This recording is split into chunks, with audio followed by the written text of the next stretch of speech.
Stepanakert has taken a battering these last 2 weeks.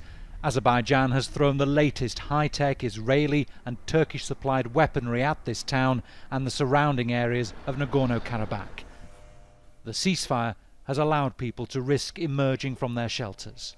A ceasefire is good, certainly good, but the problem must be solved. You can't have a ceasefire and several years later war again. A ceasefire must solve the problem, that is our independence. Independence is very unlikely. This is internationally recognized as Azerbaijani territory, but it's governed by ethnic Armenians. A previous ceasefire lasted more than 26 years, but the status of Nagorno-Karabakh went unresolved. A ceasefire allows both sides to assess the capabilities of each other, and for the Armenians there must be a new appreciation of the technically advanced and destructive weaponry that their adversary has.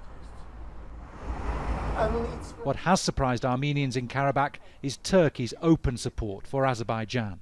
If there is also a direct involvement of Turkey, and I don't see that Turkey is going to pull out from the region, it means that we have to somehow, change some geopolitical approaches of our state, further strengthen our relations with brother countries, Russia, United States, Iran and China.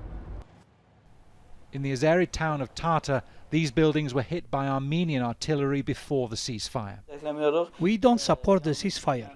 Our enemies shall face what they deserve, maybe 10 times more than what they did to us before.